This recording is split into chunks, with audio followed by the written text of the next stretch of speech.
होंगे, ठीक है। जो प्रोजेक्ट है मोस्ट प्रोबेबली वो दो स्टूडेंट्स जो हैं वो प्रोजेक्ट करेंगे और वो आपकी डेवलपमेंट बेस्ड होंगे, ठीक है। क्योंकि मैंने लास्ट सेमेस्टर की ऑब्जर्वेशन के मुताबिक मैंने ये ऑब्जर्व किया था कि जो बच्चे हैं हम उनको क्लासिफाई कर देते हैं, if you want to do a research you can do it, but it's impossible कि आप एक सेमेस्टर में रिसर्च करो और एक सेमेस्टर में कोई कॉन्फ्रेंस पेपर भी लिख दो, ठीक है। तो वो स्टूडेंट्स की इतनी रिसर्च पेपर और वो जो कंट्रीब्यूशन है वो इतनी खास नहीं होती, जिसकी वजह से उनको बाद में मार्क्स वगैरह नहीं दिए जाते। इस वजह से मैं आपको यही प्रेफर करूंगी कि आप लोगों ने जो भी प्रोजेक्ट चूज करोगे it should be based on the development, ठीक है। और उसमें होगा ये डेवलपमेंट में आप लोग की अपनी चॉइस है। मैं तो मोस्टली प्रेफर भी ये करती हूँ, यूज भी मैं पाइथन ही करती हूँ। Python is a programming language, तो आप उसको भी यूज करके अपने प्रोजेक्ट को डिप्लॉय कर सकते हो। बाकी आप पे डिपेंड करता है कि आप किस टाइप का प्रोजेक्ट ले रहे हो। अगेन आप 7th सेमेस्टर में हो, तो आपका नेक्स्ट सेमेस्टर इंशाल्लाह लास्ट ही होगा। तो आप लोगों ने ऐसा प्रोजेक्ट करना है जो कि वाकई लगे कि 7th सेमेस्टर का है, ठीक है। वो प्रोफेशनल प्रैक्टिस ही था जिसमें कोई भी आप लोग प्रोजेक्ट ले आए थे और कोई भी ऐसा गुजारा हो गया था। मोस्ट प्रोबेबली आप लोगों ने हसीब वगैरह की क्लास से भी रिमार्क्स लिए होंगे कि आर्टिफिशियल इंटेलिजेंस में हम पढ़ेंगे क्या और कैसे होगा। आज ना हम जरा कोर्स आउटलाइन जरा थोड़ी सी देख लेते हैं उसमें क्या है। सबसे पहले कोर्स आउटलाइन दिखाने का मकसद ये है कि आपको पता हो कि आपका ट्रैक क्या है, कोर्स में आप पढ़ोगे क्या और इसमें कौन कौन से टूल सीखोगे और आप में चेंज क्या आएगा, ठीक है। फर्दर आप अगर इसको डेटा साइंस में कन्वर्ट करते हो फॉर एग्जांपल, अच्छा इसके बाद ना ऑप्शंस काफी ज्यादा इंक्रीज हो जाती हैं। इसके बाद आप लोग डेटा साइंस में भी एमएस कर सकते हो, ठीक है। अगर तो आपकी इन 2-3 सब्जेक्ट्स में ग्रिप हो जाती है। डेटा साइंस का आपको पता है बहुत ज्यादा स्कोप है आजकल। और उसके अलावा अब तो आर्टिफिशियल इंटेलिजेंस में, जैसे मैं आपको बता रही हूँ कि I am doing PhD in artificial intelligence, तो इसका मतलब यही बनता है कि जो मैं जितनी भी रिसर्च करूंगी that would be the based on the artificial intelligence, ठीक है। तो बेसिकली हम लोग भी, आप लोग भी अगर करते हो, एफर्ट करते हो, तो आप अपनी जो फर्दर एमफिल है या उसको पीएचडी तक कन्वर्ट करते हो, तो इंशाल्लाह आप लोगों के लिए ये कोर्स जो है वो हेल्पफुल होगा। अगेन बीएस का कोर्स होता है वो उस लेवल का नहीं होता जिस लेवल पे हम पढ़ते हैं एडवांस लेवल में, एमएस में, पीएचडी में, बट यहाँ पे हम कोर चीजें इंशाल्लाह कवर कर लेंगे। अच्छा, इसका 2 प्रीरेक्विजिट इसके होते हैं जो आपको पहले आने चाहिए। प्रीरेक्विजिट कोर्स वो वाले कोर्स जो अगर आप लोग को आएंगे तो आप इस कोर्स को अच्छे तरीके से कर सकते हो। एक तो आपका प्रोग्रामिंग फंडामेंटल्स है जो कि इंतहाई बेसिक है, जो कि हम पहले दूसरे तीसरे सेमेस्टर में पढ़ते आए हैं।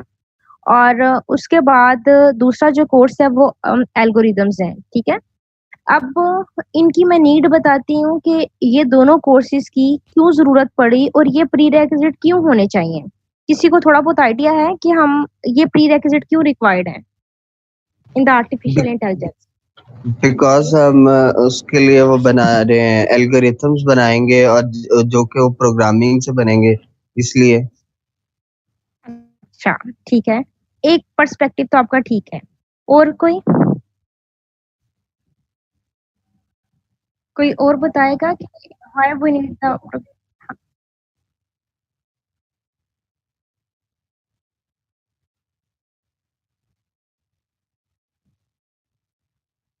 नहीं, वो बात तो आपकी ठीक है। मैं ये पूछ रही हूँ कि आर्टिफिशियल इंटेलिजेंस में, ठीक है, you are making the logic by using the programming fundamentals और आपको एल्गोरिदम भी चाहिए, ये बात तो बिल्कुल ठीक है, ये दोनों बातें ठीक है। But why you need in the artificial intelligence? हम मतलब क्या मैसेज, क्या कौन सा सिस्टम बनाऊंगे, कौन सा सॉफ्टवेयर बनाएंगे या ऐसा क्या होगा जो कि हमें इन दोनों की जरूरत पड़ी? हमारे पास तो और भी इतने सारे कोर्सेज हैं।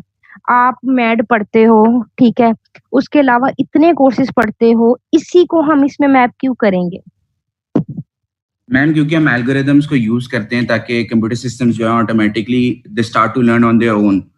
तो क्योंकि नाम ही इटसेल्फ यही रिप्रेजेंट कर रहा है आर्टिफिशियल इंटेलिजेंस, तो हम इसमें एल्गोरिदम इसीलिए यूज करेंगे। काफी चीजें ऐसे, इसलिए इसमें ये 2 चीजें हम यूज कर रहे हैं, 2 कोर्सेज हमारे प्री रेक्विजिट हैं। पहली बात तो ये कि हम इसमें चीजों को ऑटोमेशन की तरफ लेके जा रहे हैं, पहले आप लोगों को पता है काफ़ी चीज़ें हमारे पास ऑटोमेशन में नहीं थी। जैसे सबसे पहले अगर हम स्टार्ट में जाएँ कंप्यूटर के आने के बाद भी तो हमारा फाइल बेस्ड सिस्टम था, जैसे कि आप लोगों ने डेटाबेस में पढ़ा था, ठीक है? अब वो फाइल बेस्ड सिस्टम था, उसको जब ऑटोमेटिक किया गया, तो सारा उसको सिस्टमैटिक करने के लिए इन्होंने बस उसकी फाइल्स बनाई, ठीक है, सिस्टम पे और उसको कर दिया, वहाँ पे रख दिया। उससे एडवांस क्या हुआ? उससे एडवांस ये हुआ था कि वो फाइल स्टैटिक थी, वो कोई डिसीजन परफॉर्म नहीं कर सकती थी, इटसेल्फ कुछ नहीं कर सकती थी। जैसे हम एक वर्ड की फाइल रख दें, तो खुद कुछ कर सकती हैं? कुछ भी नहीं कर सकती। उसके लिए क्या हम कुछ ऐसा एल्गोरिदम लगाएँ, कुछ ऐसी ऑटोमेशन करें कि डिसीजन ऑटोमैटिकली हम अपने डेटा सेट में से निकाल सकें। मैं एग्ज़ाम्पल देती हूँ, यहीं की एग्ज़ाम्पल से उससे फिर हम आगे इसको एक्सटेंड करते हैं। फॉर एग्ज़ाम्पल मैं ये देखना चाहती हूँ कि पिछले साल प्रॉपर्टी के क्या रेट्स थे, उससे पिछले साल क्या थे और पिछले 10 सालों में जो-जो प्रॉपर्टी रेट्स थे, वो क्या-क्या थे और मैंने प्रिडिक्ट करना है what will be the prices in the next year, ठीक है? 2021 में क्या उसके रेट्स हो सकते हैं, अब प्रिडिक्शन है। अब मैं आपको एक आइडिया देती हूँ, हम सम टाइम प्रिडिक्शन करते हैं, ह्यूमन बेस्ड प्रिडिक्शन करते हैं, वो मोस्ट प्रोबेबली हमारी गलत हो जाती है। गलत ऐसे हो जाती है, हम कहते हैं चलें आज मौसम खराब है, बारिश होगी, सम टाइम नहीं होती। हमने प्रिडिक्ट किया कि प्रॉपर्टी की प्राइसेस पिछले 10 सालों में हाई जा रही हैं, तो ऑब्वियसली नेक्स्ट ईयर में भी हाई जाएगी। कितनी जाएगी? We can not decide it. उसके लिए क्या होता है, हम एक ऐसा एल्गोरिदम बनाते हैं कि मैं आपको इतने मतलब बेसलाइन एल्गोरिदम्स बता रही हूँ जो कि बहुत नॉर्मल हैं और आपको इन चीज़ों के बारे में शायद थोड़ा बहुत नॉलेज भी होगा। अब फॉर एग्ज़ाम्पल मैंने क्या किया, वो सारा डेटा सेट पे एल्गोरिदम लगाया, उसने कैलकुलेशंस परफॉर्म की bye using the programming fundamentals. उसके बाद उसने देखा, प्रिडिक्ट किया कि अगले साल जो है प्रॉपर्टी के जो प्राइसेस हैं वो कितने होंगे। अच्छा, यहाँ पे मैं एक चीज़ ऐड अप करती जाऊँ, यहाँ पे काफ़ी ज़्यादा ज़रूरत है हमें इसके बारे में डिफरेंस पता करने में। जैसे आपको आर्टिफ़िशियल इंटेलिजेंस में पता है, we are building the intelligence by the artificial way, ठीक है? कैसे आर्टिफ़िशियल वे में कैसे इम्प्लीमेंट कर रहे हैं, वो हम लेटर ऑन डिस्कस करेंगे कि इसको हम आर्टिफ़िशियल क्यों कहते हैं, इसके नाम और भी हो सकते थे। अच्छा, ये तो हो गया, हमें नाम से पता चल गया कि इंटेलिजेंस है, किसी आर्टिफ़िशियल तरीके से हमने उसमें एम्बेड करना है, ठीक है? एम्बेड करना है, किसी मशीन में कह लें, किसी सॉफ्टवेयर में कह लें, किसी टूल में कह दें, व्हाट्सएवर। हम लोगों ने एक टर्मिनोलॉजी पढ़ी है, इट्स अ मशीन लर्निंग। मैं आपको 3 टर्मिनोलॉजी के बारे में, इनमें मेजर डिफरेंस भी बताऊँगी, ताकि आप लोगों को कभी आपसे क्वेश्चन पूछा जाए तो आप लोगों को क्लियर हो। मशीन लर्निंग और डेटा साइंस, ये 3 चीज़ें आप लोगों ने देखी हैं। अच्छा, इसमें आपको आर्टिफ़िशियल इंटेलिजेंस और मशीन लर्निंग में कोई डिफरेंस पता है? मशीन लर्निंग में और आपके पास आर्टिफ़िशियल इंटेलिजेंस में डिफरेंस पता है? फिर डेटा साइंस का मैं बताती हूँ। एक्सक्यूज मी, मुझे जहाँ तक नॉलेज में है वो ये, मशीन लर्निंग में हम चीज़ों को अंडरस्टैंड करते हैं और एक एक तरह का डेटा गेट करते हैं, और उस आर्टिफिशियल इंटेलिजेंस में हम उस डेटा की बेस पे आगे डिसीजन करते हैं। अच्छा, यानी कि आप कह रहे हैं कि अगर मशीन लर्निंग होगी तो इट माइट बी पॉसिबल कि आर्टिफ़िशियल इंटेलिजेंस भी हो। ऐसे ही है? ये डिपेंड करता है ना कि अगर हमने उस पे कुछ परफॉर्म करना है तो फिर उस डेटा पे देन हम आर्टिफिशियल इंटेलिजेंस होगी। ये बहुत बेसिक लेवल पे मेरा जो ख्याल है वो ये है। अच्छा, और कोई? कोई और बताएगा कि क्या इनमें मेजर डिफरेंस क्या है? मैम बेसिकली मशीन लर्निंग में हम प्रीवियस डाटा को लेकर मशीन को लर्न करवा लेते हैं, और आर्टिफिशियल इंटेलिजेंस में ये होता है कि हम एक्ट और थिंक लाइक ह्यूमन करते हैं। देखिए ना, अभी आपने कहा कि हम डेटा में से कोई मतलब चीज़ को एक्सट्रैक्ट करते हैं, प्रिडिक्ट कर रहे होते हैं, और आर्टिफिशियल इंटेलिजेंस में आप कह रहे हैं कि उसी डेटा को यूज़ करते हुए हम ऐसा उसमें प्रिडिक्शन करते हैं, तो बात तो सेम होगी ऑलमोस्ट। तो फिर इन दोनों में डिफरेंस क्या होगा? मैम सेल्फ आर्टिफिशियल इंटेलिजेंस में जब हमने मशीन लर्निंग में प्रीवियस डाटा लिया तो हमने मशीन हमारे डिफरेंट एल्गोरिदम्स के थ्रू हमने लर्न करवा दी। जैसे हम फॉर एग्जांपल बॉन्स्टन हाउसिंग स्कीम का डाटा था, इसमें मैम हमने एयर को और सॉरी कार्बन डाइऑक्साइड को और पॉपुलेशन को हमने मशीन डिफरेंट एल्गोरिदम्स के थ्रू हमने मशीन को लर्न करवा दिया था, तो आर्टिफिशियल इंटेलिजेंस में ये होगा कि नेक्स्ट ईयर का वो ऑटोमेटिकली हमें प्रिडिक्ट करके हमें बता देगा कि नेक्स्ट ईयर उस अगर पॉपुलेशन 1.5% इंक्रीज होती है तो कार्बन डाइऑक्साइड उस एरिया में कितनी % इंक्रीज होगी। काफी हद तक जो आपने ये बात की है ना कि बूस्टन का था और हमने उसकी बेस पे कैसे फीचर्स निकाले थे, जो आप उसमें कैरेक्टरिस्टिक्स बता रहे हैं उसको हम फीचर्स कहते हैं मशीन लर्निंग के पॉइंट ऑफ व्यू से। अच्छा, इन दिनों का ना मैं आपको पहले बेसिक डिफरेंस बताती हूँ, फिर हम एक एग्जांपल लेंगे, उसके बाद फिर ये चीजों को गो थ्रू करेंगे, क्योंकि ये चीजें इतनी इंपॉर्टेंट हैं। जब तक हमें बेसलाइन चीजों का नहीं पता चलेगा, बेस नहीं पता चलेगी, तो हम जितना भी पढ़ लें कोई फर्क नहीं पड़ता। अच्छा, आर्टिफिशियल इंटेलिजेंस में मैंने पहले ही आपको कहा कि हमने इंटेलिजेंस को इम्बेड करना चाह रहे हैं बाय यूजिंग द आर्टिफिशियल वे। ठीक है, अब आर्टिफिशियल वे क्या है? सबसे पहले तो अगर हम देखें जाए इसकी फॉर्मल डेफिनेशन आर्टिफिशियल इंटेलिजेंस की देखी जाए तो हम कहते हैं is the collection of mathematical algorithms, mathematical, ठीक हो गया, algorithms that make computers understand relationship between the different type piece of data. ठीक है, अब एक चीज समझें, आर्टिफिशियल इंटेलिजेंस के अंदर आपके एल्गोरिदम्स आ जाते हैं जिनको आप एग्जीक्यूट करते हो, डेटा पे इम्प्लीमेंट करते हो, इम्प्लीमेंट करने के बाद मशीन को इतना कैपेबल बनाते हो कि मशीन उस चीज को आगे फर्दर प्रोसीड कर सकती है। डीप फेक का तो आपको सबको पता है ना, डीप फेक का तो हम लोगों ने लास्ट टाइम भी डिस्कस किया था प्रोफेशनल प्रैक्टिसेस में। अब डीप फेक जो है वो इसी में से एक कॉन्सेप्ट था कि आपने क्या किया, आपने पहले एक बंदे को कैप्चर किया, उसके इमोशंस कैप्चर किए, ठीक है, उसकी बाकी मूवमेंट को कैप्चर किया, आफ्टर दैट आपने कहा वो कैसे एक्सप्रेशन पास करता है, उसके जरिए उस आर्टिफिशियल एल्गोरिदम लगा गया, उसके बाद उसने वैसे ही रिस्पोंड किया जैसे कि वो ह्यूमन करता था। अब मैं आपको ना कैटेगराइज करती जाऊंगी कि ये एआई बन गया, ये मशीन लर्निंग हो गया और ये आपका डेटा साइंस हो गया। अच्छा, जो एआई है ना वो आपकी मेजर होती है, उसके अंदर जो सबसेट होता है ना वो मशीन लर्निंग होता है। मशीन लर्निंग के अंदर आपके पास नेचुरल लैंग्वेज प्रोसेसिंग आती है, ठीक है, तो जो पर्टिकुलरली मेरी डोमेन है वो नेचुरल लैंग्वेज प्रोसेसिंग है, जो कि आर्टिफिशियल के अंदर मशीन लर्निंग के अंदर नेचुरल लैंग्वेज प्रोसेसिंग। अब हम बात करते हैं आर्टिफिशियल का, मैंने बता दिया, अब हम मशीन लर्निंग की बात करते हैं। ठीक है, मशीन लर्निंग क्या होता है कि हमने मशीन की लर्निंग करवानी है कुछ डेटा देकर, ठीक है, और उस डेटा की बेस पे कुछ प्रेडिक्शन करवानी है, और प्रेडिक्शन करवाने के बाद वो क्या करे, उसमें रिस्पोंड करे। बड़ी इंटरेस्टिंग सी चीज है अगर आपको समझ आ जाती है। अच्छा, हम मशीन की लर्निंग कैसे करवाएंगे? फॉर एग्जाम्पल, मैंने आपको अभी कहा कि मैंने पिछले 10 सालों के घर की प्राइसेस चेक करनी है कि बहरिया में कितनी थी, इकबाल टाउन में कितनी थी। ये करने के लिए मैंने पिछले 10 साल का डाटा दिया मशीन को, मशीन ने उसमें से कुछ यूजफुल फीचर्स निकाले। काफी जगहों पे आप ये, अब टेक्निकल टर्म्स में मैं बता रही हूँ, अब हम उसको सारे टर्म्स में नहीं पढ़ेंगे कि कुछ चीजें निकाली और ये किया, फीचर्स निकाले।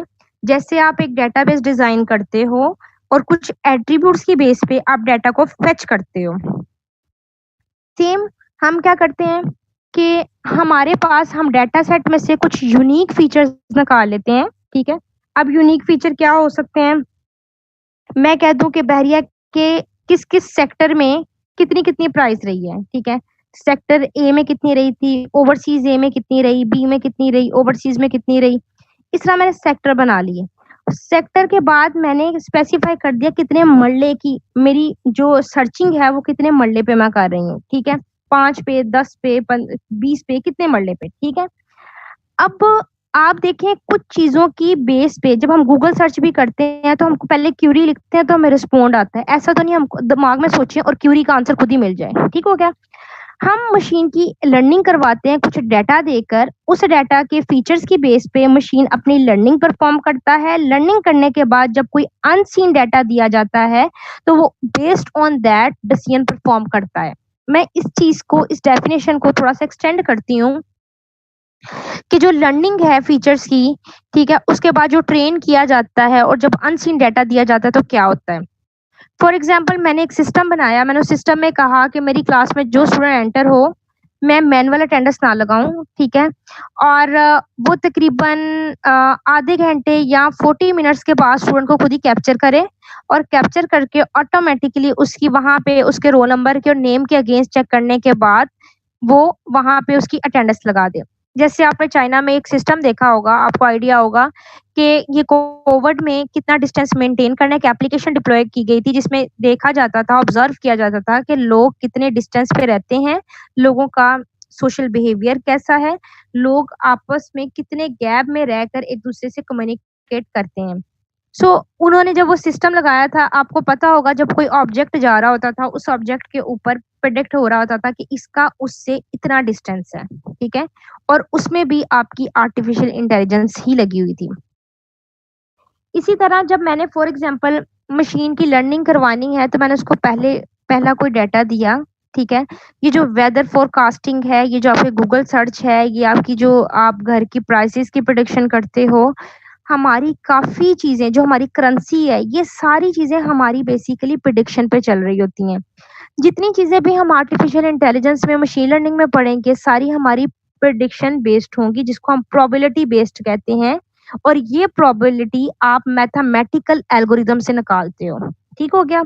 हमने स्टैट पढ़ा था, उस स्टैट में भी आप देखते थे कि हम प्रोबेबिलिटी कंप्यूट करते थे और कंप्यूट करने के बाद हम कहते थे इतनी चांसेस हैं, कंफर्मेशन नहीं है। इसी तरह हम जितनी चीज़ें भी पढ़ते हैं मशीन लर्निंग में, रिगार्डलेस उसमें क्या चीज़ें थी, क्या नहीं था, कौन-सा सॉफ्टवेयर था, मशीन लर्निंग और एआई में और नेचुरल लैंग्वेज प्रोसेसिंग में जितनी चीज़ें भी होती हैं, वो सारी आपकी प्रोबेबिलिटी बेस्ड होती हैं, जो कि मैथमेटिकल बेस्ड होती हैं। हम क्यूरी लिखते हैं गूगल पे, ठीक है। अब जब हम क्यूरी लिख रहे होते हैं, मैंने जैसे फॉर एग्जांपल लिखना है व्हाट इज मशीन, मैंने मशीन लिखा होगा, नीचे लर्निंग आ जाएगा, जैसे मशीन से एसोसिएट जो सारी क्यूरी है ऑटोमेटिकली वो कंप्लीट हो जाती है। उसको रिकमेंडेशन सिस्टम कहते हैं, रिकमेंडर सिस्टम। रिकमेंडर सिस्टम ये होता है कि अभी आपने एक कीवर्ड लिखा ही और आपको नीचे सारी रिकमेंडेशंस आ जाती हैं कि आप ये सर्च करना चाहते हो, ये करना चाहते हो, फिर आप उसमें से चूज करते हो और उस अकॉर्डिंग टू दैट वो आपका डाटा फेच करता है और आपको डिस्प्ले करता है गूगल में। हम मशीन लर्निंग की भी यहाँ पे बात कर रहे थे। मशीन लर्निंग में क्या है कि आपने मशीन की लर्निंग करवानी है बेस्ड ऑन सम फीचर्स जो कि यूनिक होने चाहिए और उस डाटा सेट के लिए यूनिक हो। फॉर एग्जांपल, अगर आप डेटाबेस में अपनी डेटाबेस में कोई स्टूडेंट का रिकॉर्ड अगर फेच कर रहे हो, तो ऑब्वियसली यूनिक फीचर कौन से होंगे? स्टूडेंट आईडी होगा, नेम होगा, रोल नंबर होगा, उसका एड्रेस होगा, उसका फादर नेम होगा और सीएनआईसी नंबर होगा। ये देखिए सारी चीजें यूनिक है। अगर किसी में डुप्लीकेशन आ भी जाती है, फॉर एग्जाम्पल एक स्टूडेंट है, उसका नाम भी अली है, दूसरे का नाम भी अली है, तो ऑब्वियसली उसके रोल नंबर डिफरेंट होंगे, उसके फादर नेम डिफरेंट होंगे, एड्रेस डिफरेंट होगा, सीएनआईसी डिफरेंट होगा। तो आप एक फीचर की बेस पे प्रेडिक्ट नहीं कर सकते कि हमने इस पे मशीन की ट्रेनिंग करवानी है। अब मैं थोड़ी सी एग्जांपल देती हूँ, मशीन की ट्रेनिंग होती कैसे है। 3 टाइप की चीजें होती हैं, एक को कहते हैं सुपरवाइज्ड, एक को कहते हैं अनसुपरवाइज्ड, एक को कहते हैं सेमी सुपरवाइज्ड। ठीक हो गया? सुपरवाइज्ड में क्या होता है? अब मैं थोड़ी सी एडवांस एग्जांपल पे जाऊंगी। अब वो जो सादा हम लोगों ने एग्जांपल दी कि 10 सालों का था और आगे रिकॉर्ड उसने प्राइजेस को देखना था, अब हम जेंडर आइडेंटिफिकेशन पे जाते हैं। ठीक है, मैं एक सिस्टम बनाना चाहती हूँ, वो जेंडर आइडेंटिफाई करे। ठीक है, जब फीमेल आए तो फीमेल क्लासीफाई करे, जब मेल आए मेल को क्लासीफाई करे। ठीक है, अब आपके माइंड में आ रहा होगा कि ये तो बड़ा आसान सा सिस्टम है। इस सिस्टम में क्या है कि हम कुछ चीजें बता दें, फीमेल में अपीयरेंस ये होती है, मेल में अपीयरेंस ये होती है। अगेन आप स्टैटिक सिस्टम बना रहे हो ना, फिर अगर आप वो fix hard and fast code डाल दोगे उसमें कि अगर एक लेडी ने स्कार्फ लिया होगा तो it should be classified as a female, और अगर मेल के बाल छोटे होंगे तो it should be classified as a male. लेकिन आप देखो काफी सूरत पे ये चीजें गलत हो जाती हैं। जरूरी नहीं हर फीमेल ने स्कार्फ लिया हो, ठीक है, और जरूरी नहीं कि हर मेल के जो बाल हैं वो छोटे हों। ठीक है, अब हम क्या करेंगे, हमने जब मशीन की लर्निंग करवानी है, जब मशीन की ट्रेनिंग करवानी है, तो हम डिफरेंट डिफरेंट फीचर दे देंगे। डिफरेंट डिफरेंट फीचर, मैंने एक फीचर ये दिया कि उसने, हो सकता है एक फीमेल जब आए उसने स्कार्फ वेयर किया हो सकता है उसके जो फेस के एक्सप्रेशंस हैं या फेशियल रिकॉग्नाइजेशन जिसको कहते हैं, उसकी हम फीचर्स बता दें। ठीक है, और हम कह सकते हैं अगर मेल है, मेल के हो सकता है कि बाल छोटे हों, ठीक है, फेस पे हेयर्स हों। अब ऐसा भी तो पॉसिबल है कोई फीमेल हो, उसकी जो अपीयरेंस है वो मेल की तरह हो, बाल छोटे हो, ठीक है। अब एक फीचर उस फीमेल में क्लासीफाई कर जाएगा, but again based on other feature it should be classified as a female, ठीक है। अब मशीन क्या करेगी, मशीन इस चीज को ऐसे प्रिडिक्ट करेगी, एक फीचर की बेस पे नहीं। अब जैसे डेटाबेस में अगर अली का नाम है तो आप अली को एक ही रोल नंबर नहीं असाइन कर सकते, ठीक है, क्योंकि अली के दो या तीन एंट्रीज हैं। उन एंट्रीज की बेस पे आप पर्टिकुलरली अपनी सर्च करते जाते हो, पर्टिकुलरली सर्च ऐसे करते जाते हो, उसका फादर नेम सर्च करते हो। Might be possible name almost same हो, पूरा फुल नेम भी सेम हो, ठीक है, जैसे मोहम्मद, अली, अकरम दोनों के सेम हो। अब इसकी बेस पे अगर आप डिसीजन करते हो तो आपका तो वो गलत रोल नंबर क्लासीफाई हो जाएगा। हम क्या करते हैं, हम बाकी चीजों को कंसीडर करने लग जाते हैं, उसका सीएनआईसी, उसका एड्रेस, उसका आईडी, ठीक है, और इस तरह की चीजें हम क्लासीफाई करने के बाद प्रिडिक्ट कर लेते हैं कि ये हमारे पास जो स्टूडेंट है ये अली एग्जैक्ट कौन सा है। जब हम मशीन की ट्रेनिंग करवाएंगे based on some features that should be unique, training के लिए आपको मैंने कहा तीन तरह की है, supervise, unsupervise, semi supervise. Supervise में क्या होता है, आप इनपुट के साथ आउटपुट दे रहे हो। जैसे मैं अपने सिस्टम को 10 फीमेल का डाटा दिखाऊं, उसमें सारे फीचर्स के साथ आउटपुट भी दूं, ठीक है। यानी कि एक लेडी है, उसने स्कार्फ लिया है, उसकी ऑफिशियल एक्सप्रेशन जैसे रिकॉग्नाइजेशन उसकी बेस पे मैंने की, करने के बाद मैंने आउटपुट दे दी कि ये फीमेल, खुद ही मैंने इनपुट दी और खुद ही मैंने आउटपुट दी। जब इस तरह मशीन की ट्रेनिंग करवाते हो उसको आप सुपरवाइज्ड लर्निंग कहते हो, ठीक है, यानी कि गाइडेड, कोई बंदा आपको गाइड कर रहा है, मशीन को गाइड कर रहा है, उस गाइडेंस की बेस पे मशीन फर्दर आगे अपनी चीजों को प्रोसीड करेगी। अनसुपरवाइज्ड क्या होता है, मैंने क्या किया, मैंने मेरे पास 20 एंट्रीज थी, इंस्टांसेस थे डाटा सेट के, मैंने उस डाटा सेट में कुछ की रोज को आउटपुट दे दी और कुछ की रोज को आउटपुट नहीं दी, ठीक है।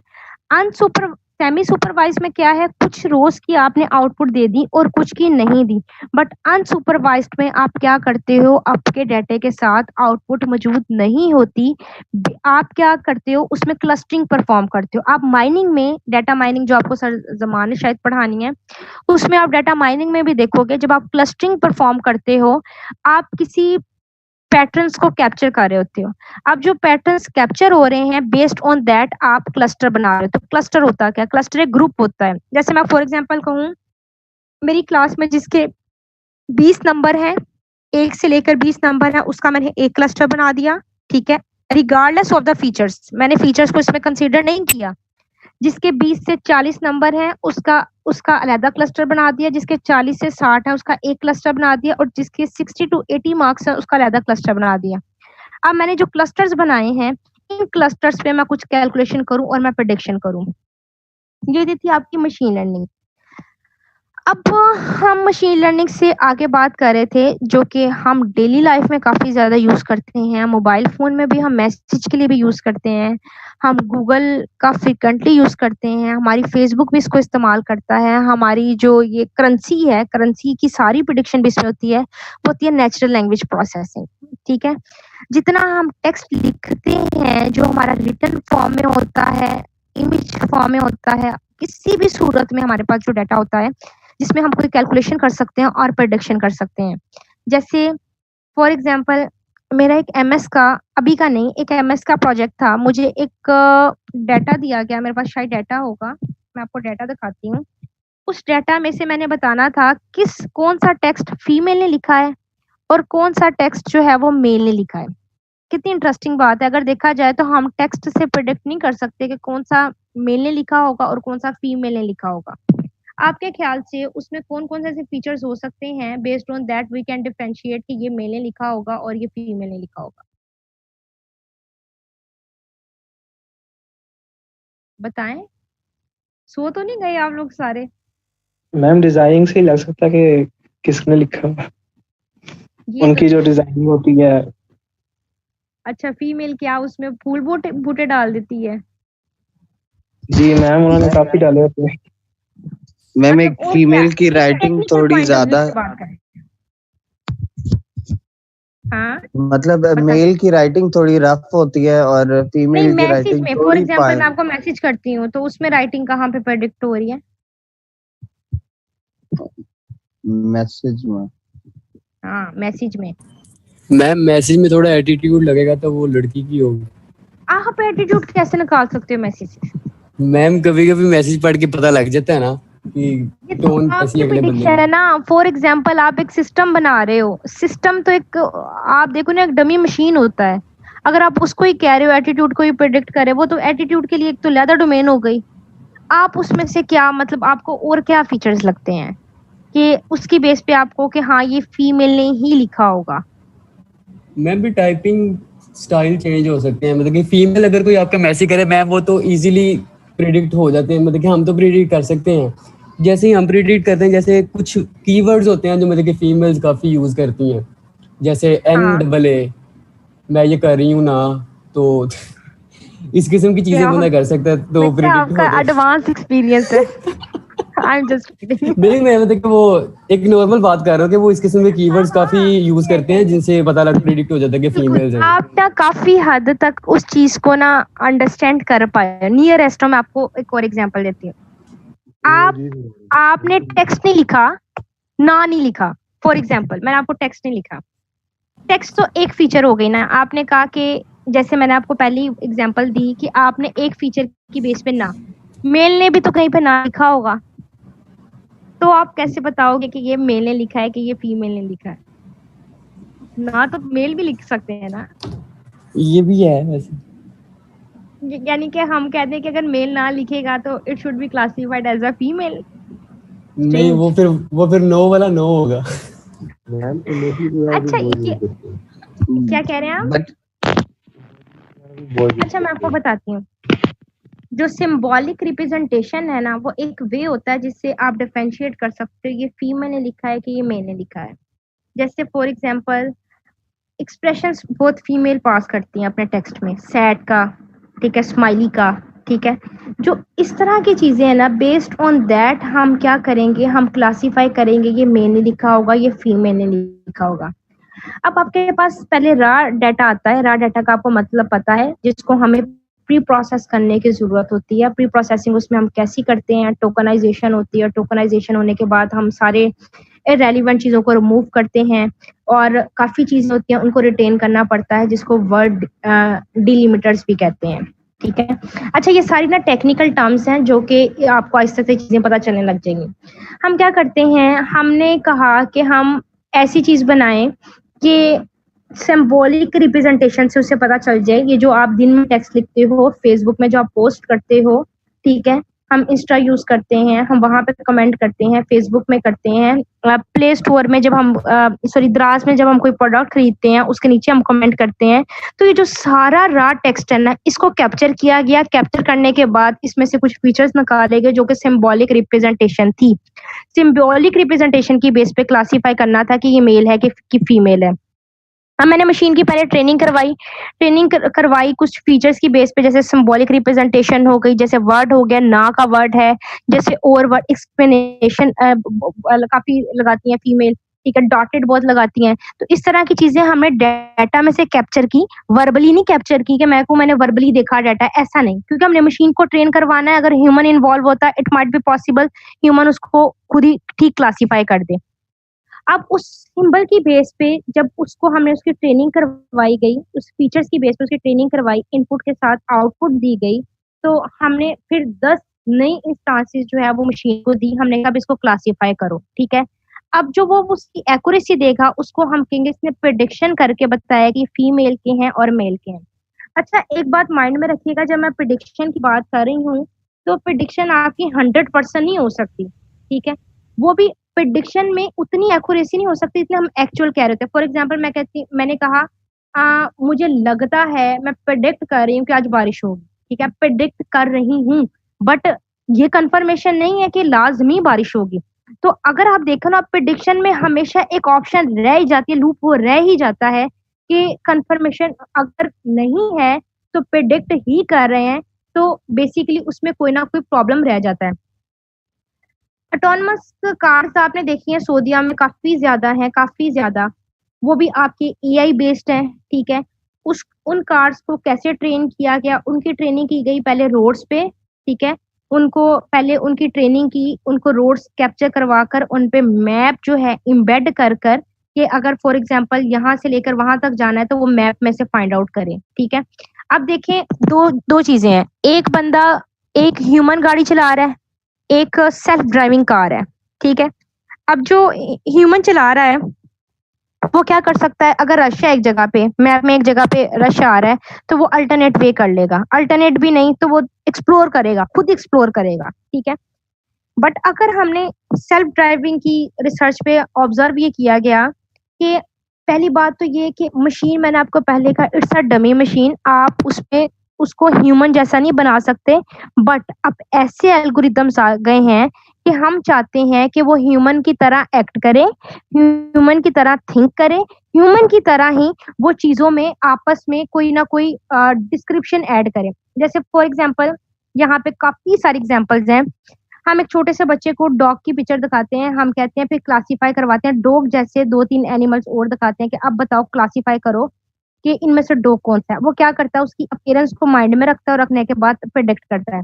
बट अगर हम मशीन के पॉइंट ऑफ व्यू से देखें तो हम उसमें स्टोरेज भी इंक्रीज कर देंगे, सब कर देंगे, बट ऐसी पॉसिबिलिटी भी तो है कि ऐसा डाटा सेट आ जाए जिसको उसने ना कभी देखा हो, ना कोई उसमें ऑब्जर्वेशन की हो, तो उस पे क्या किया जाएगा, उस पे जस्ट कुछ कैलकुलेशन की जाएगी और उस कैलकुलेशन की बेस पे आप प्रेडिक्ट करोगे। अच्छा, यहाँ पे थोड़ा आपके प्रोजेक्ट को डिस्कस कर लेते हैं। हाँ, हमने कहा कि सबसे पहले हम हिस्ट्री पढ़ेंगे और हिस्ट्री में सबसे जो क्रूशल स्टेप है वो है Turing test. Turing test AI का सबसे पहला टेस्ट परफॉर्म किया गया था। ठीक है, इसको हम देखेंगे। एप्लीकेशंस कौन सी हैं, डिफरेंट डोमेन्स की तो मैंने अभी पहले ही बता दी।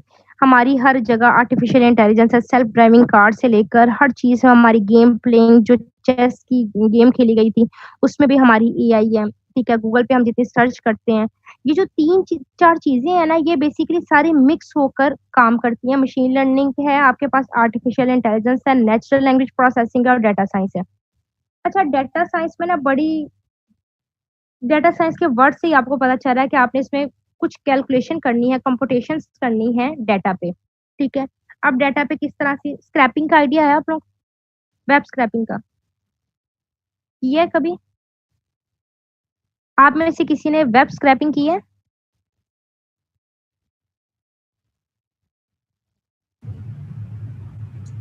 मैम आईडीएम एमआई की थी। अच्छा, की थी। Yes ma'am. अच्छा, स्क्रैपिंग में क्या किया, ये मैं डाटा साइंस की एग्जांपल दे रही हूँ। हमने स्क्रैप किया डाटा, स्क्रैप करने के बाद हमने उसमें कुछ प्री प्रोसेसिंग की। जब हम स्क्रैप करते हैं हमारे पास रॉ डाटा की सूरत में आता है। ठीक है, फॉर एग्जांपल मैंने विकीपीडिया का डाटा सारा स्क्रैप किया, स्क्रैप का मतलब होता है फेच किया। ठीक है, और मैंने उसमें फेच करके किसी टेक्स्ट फाइल में रखवा दिया। अब मैंने वो रॉ डाटा को प्रोसेस करना है, प्रोसेस करने के बाद उस पर कोई एल्गोरिदम्स लगाने हैं। तो जो इस तरह की चीजें हैं डाटा साइंस की, जिसमें डाटा साइंस हो, आर्टिफिशियल हो, मशीन लर्निंग हो, नेचुरल लैंग्वेज प्रोसेसिंग हो, कोई भी डोमेन हो, ठीक है, उन सब में आप कर प्रेडिक्शन ही रहे हो।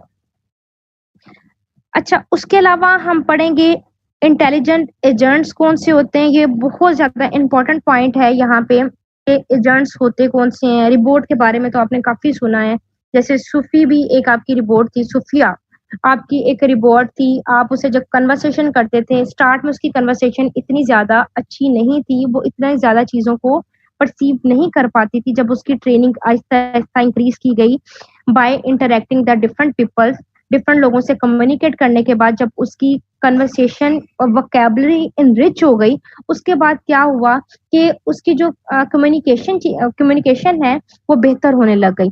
तो बेसिकली हम एजेंट्स देखेंगे कि आपके पास कितनी तरह के एजेंट्स होते हैं, इसके बारे में जो लेक्चर 3 में डिस्कस करेंगे। उसके बाद जो रिबोट आपके किसी इन्वायरमेंट में ऑटोमेटिकली रिएक्ट करते हैं, वो इन्वायरमेंट की टाइप क्या होती है। ठीक है, जैसे फॉर एग्जांपल मैं कह दूं, मैंने एक घर का रिपोर्ट बनाया जिसने क्या करना है, जिसने करना ये है कि प्रिडिक्ट करना है, घर के लोगों को प्रिडिक्ट करना है। प्रिडिक्ट करने के बाद जो उसको क्रॉस बॉन्डिंग एक्शन प्रोवाइड किए जाएंगे, जैसे सर्व करना है, वो ही काम करे। ठीक है, अब उसका एनवायरनमेंट टाइप देखें, लिमिटेड है। ठीक है, बस एक घर की हद तक है। और एक रिबोट है, एक सिस्टम है जो कि आप सेल्फ ड्राइविंग में इम्प्लीमेंट कर रहे हो, जिसने सारी जगह पे गाड़ियां चलानी है, आप उसको मरी ले जाओ, कहीं पे भी ले जाओ, वो ऑटोमेटिकली खुद ही आपको ठीक लेके जाए। अब आप देखें, जैसे जैसे इन्वायरमेंट टाइप बदलती जाएगी ना, वैसे वैसे आपको उसकी एक्यूरेसी पे ज्यादा फोकस करना पड़ेगा। ठीक हो गया? इन्वायरमेंट अब जो घर का रिबोट है, अगर इसमें एक्यूरेसी में प्रॉब्लम आता भी है तो एक्सेप्टेबल है, बट अगर हम सेल्फ ड्राइविंग कार की बात करें तो उसमें एक्सेप्टेबल नहीं है। ठीक है? वो तो इस तरह टकरे मारता फिरे। ठीक है?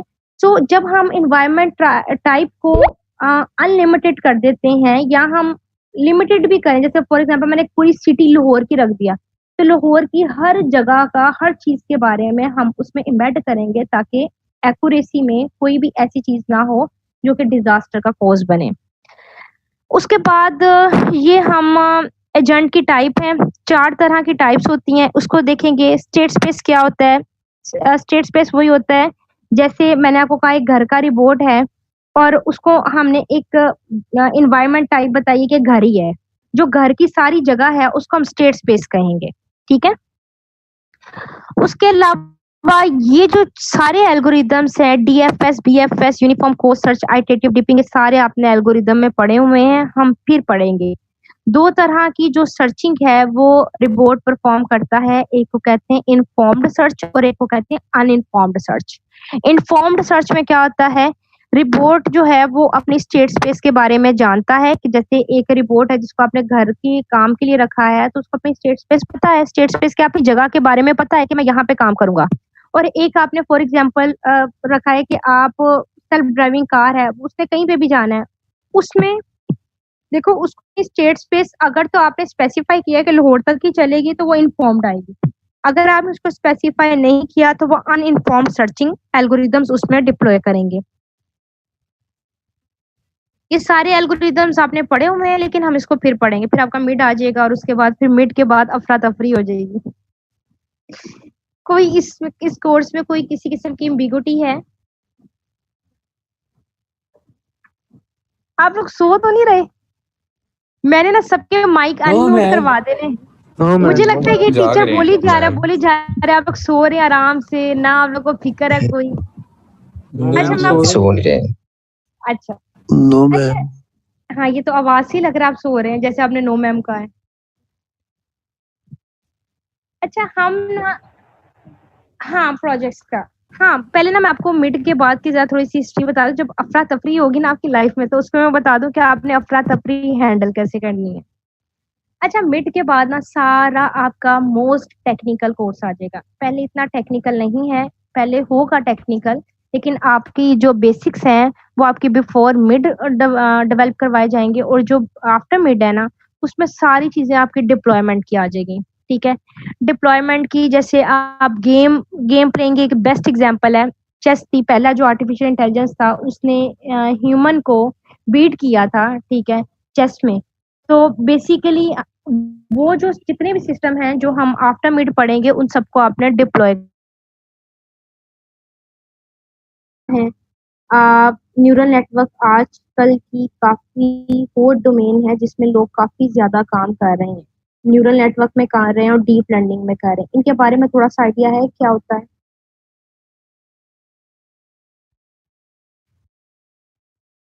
आप लोगों को इसके बारे में कुछ आइडिया है, ताकि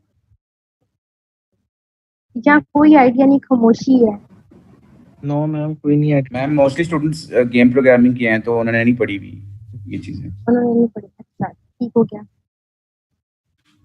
अच्छा वैसे ना आप लोग अनम्यूट नहीं करते हो ना, फॉर एग्जाम्पल अगर मैंने आपको फिजिकली क्लास में ना पढ़ाया हो ना तो फिर भी आप लोग को हो कि चलो मिस का किया है, मिस बोलती जाए, लेकिन जब मैंने आपको फिजिकल क्लास में पढ़ाया ना तो आप लोग से ये एक्सपेक्ट नहीं किया जा सकता।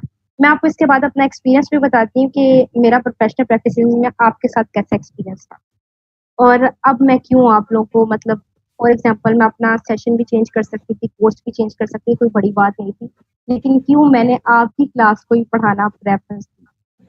अच्छा न्यूरल नेटवर्क है, हमारा जो ब्रेन है वो न्यूरॉन से मिलके बना है, ये तो आइडिया होगा, बायो पढ़ी थी हमने 10th क्लास में। ठीक है? फर्स्ट या सेकंड ईयर में भी पढ़ते हैं। उसमें हमारा जो ब्रेन है ना वो सारा न्यूरॉन न्यूरॉन से है। ठीक है?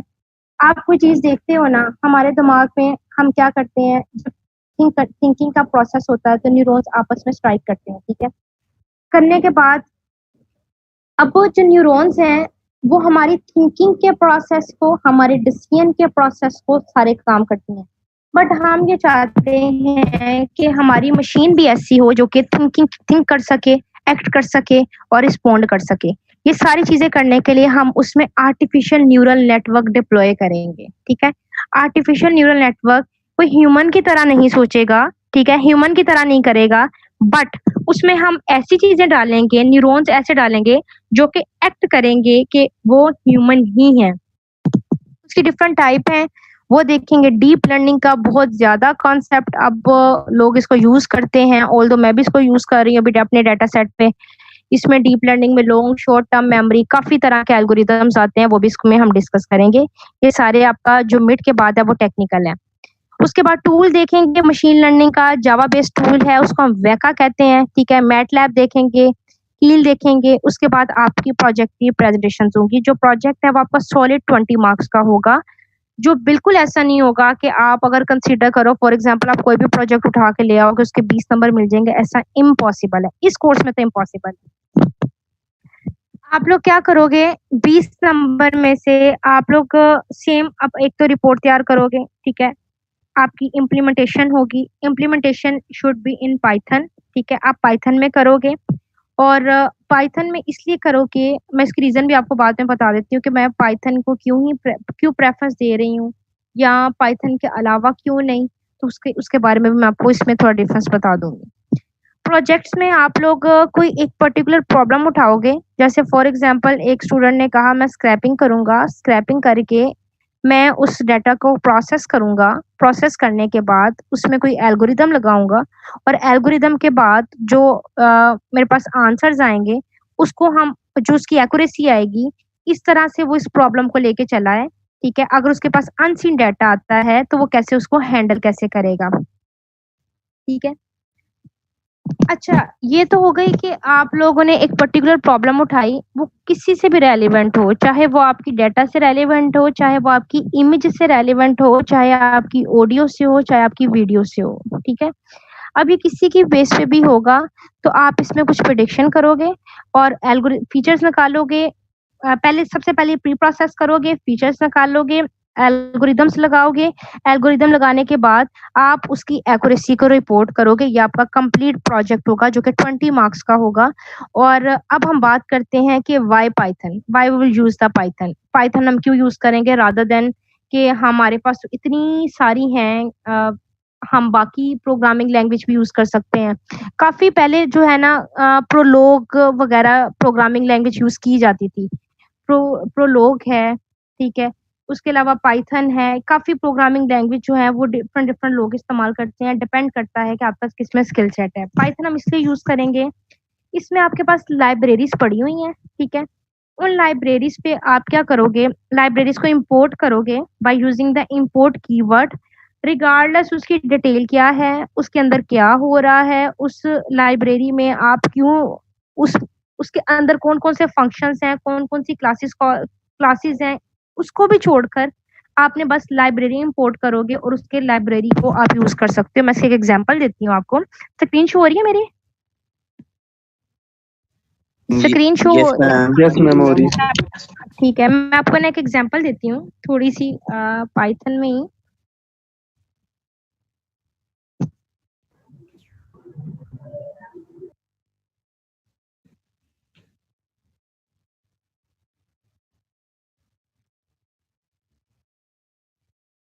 अच्छा, इसके लिए आप पाइचार्म भी यूज कर सकते हो, जुपिटर यूज कर सकते हो, ठीक है। जैसे सी प्लस प्लस के लिए हम डिव यूज करते हैं और पाइथन के लिए आप पाइचार्म यूज कर सकते हो फ्रंट एंड पे। आप उसके अलावा जुपिटर यूज कर सकते हो। जुपिटर नोटबुक है, वो आपकी लाइन बाय लाइन इम्प्लीमेंटेशन दिखाती है कि किस तरह से इम्प्लीमेंटेशन हो रही है। डिपेंड करता है कि आप लोग किस टाइप, किसी में भी यूज कर लो, कोई फर्क नहीं पड़ता। और पाइथन का सबसे बड़ा फायदा ये होता है कि you don't need to define the data type, ठीक है। जैसे सी प्लस प्लस में तो यही रोला पड़ा रहता है कि अब हमने लॉन्ग डिफाइन करना है, इंटीजर करना है, डबल करना क्या है। बट इसमें जब आप कोई भी वेरिएबल डिक्लेयर करते हो, आपको उसमें डाटा टाइप देने की ज़रूरत नहीं पड़ती, ठीक है? डाटा टाइप इसलिए देने की ज़रूरत नहीं पड़ती क्योंकि आप उसमें जब यूज़ करते हो, कोई भी डाटा टाइप ये डायरेक्टली खुद ही डिफाइन कर देता है। ये इतना ज़्यादा इनरिच है कि खुद ही आपकी डाटा टाइप डिफाइन भी करता है और उसको यूज़ भी करता है।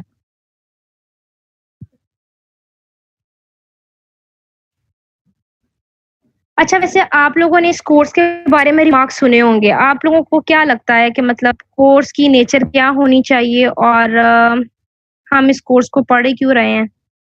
उसके अलावा आपने अपने फेलो से भी सुना होगा, क्या रिमार्क्स हैं एआई के बारे में?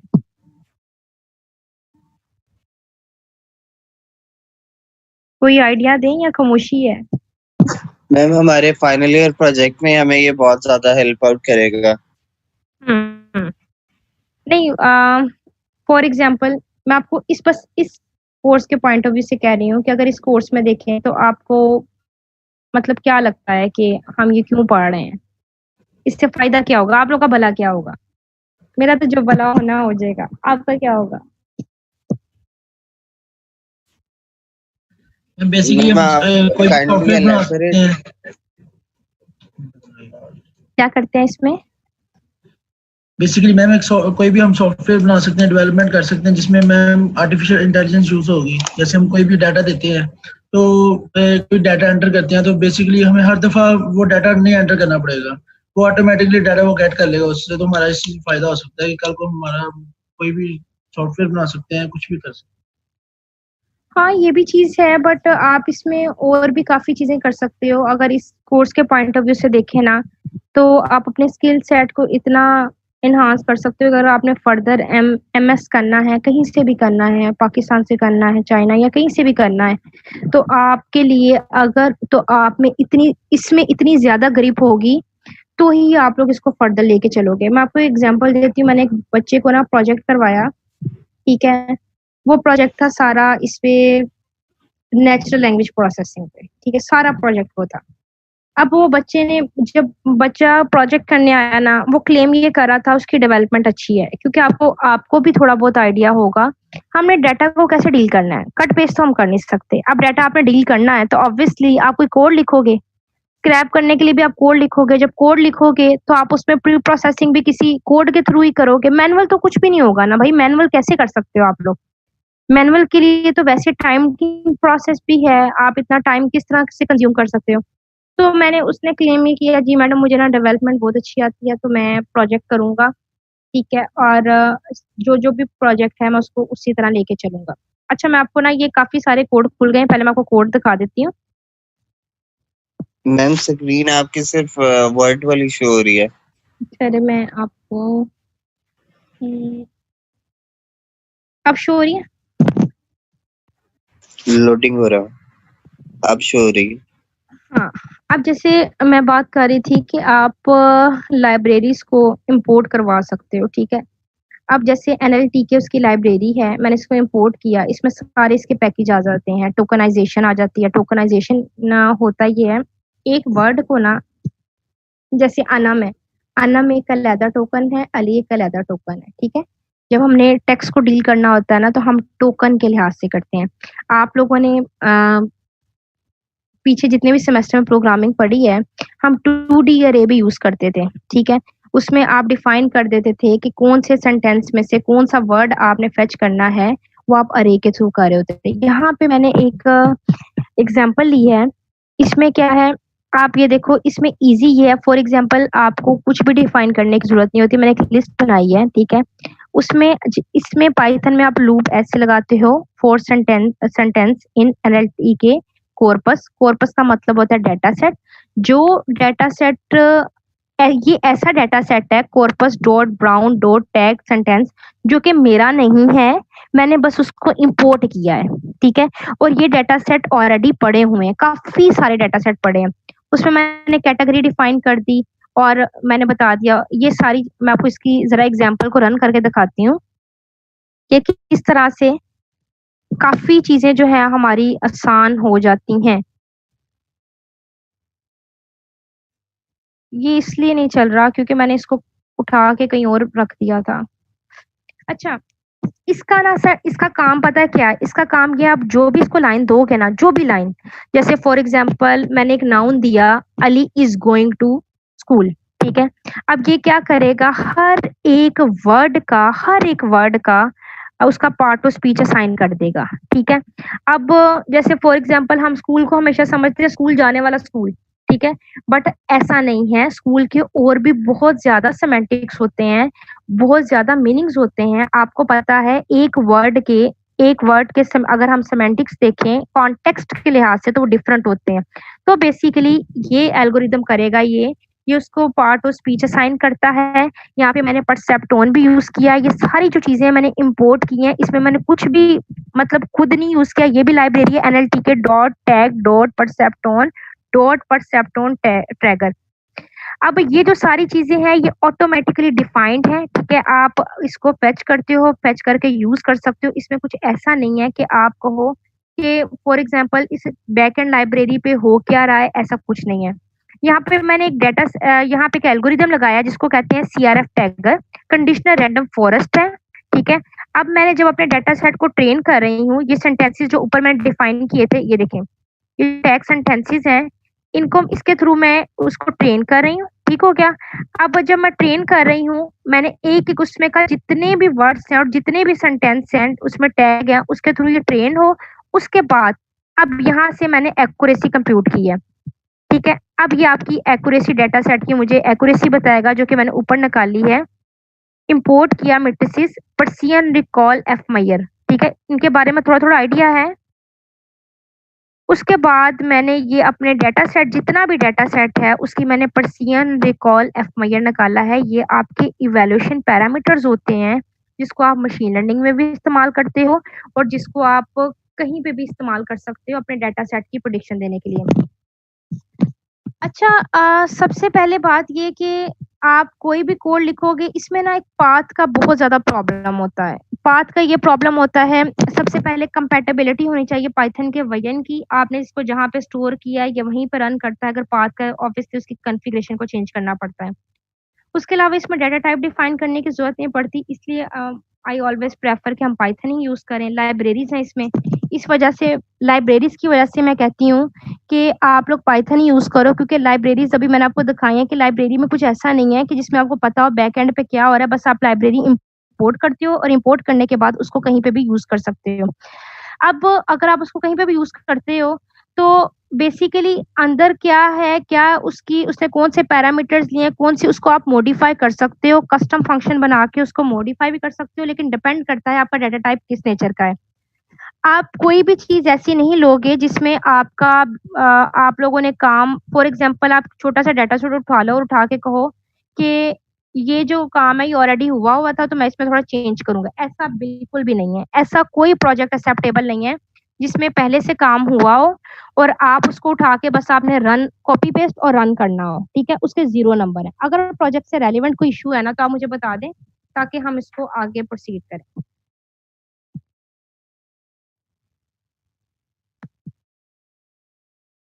अभी तक किसी किस्म का कोई प्रॉब्लम है? मैम प्रोजेक्ट के लिए आइडिया कॉपी कर सकते हैं? हाँ, आइडिया तो ऑब्वियसली, अब देखे ना, अब सारी चीजें, सारे काम तो हुए हैं, ठीक है। आप उसमें थोड़ी, आप टेक्नो में भी क्या करते हो, आप आइडिया ही ले रहे होते हो ना। आइडिया को फिर अकॉर्डिंग टू दैट आप उसको चेंज कर रहे होते हो अपने मुताबिक, जैसे भी चेंज करते हो। सो इसलिए आप आइडिया ले सकते हो बट आप उसको मॉडिफाई करोगे। Okay ma'am.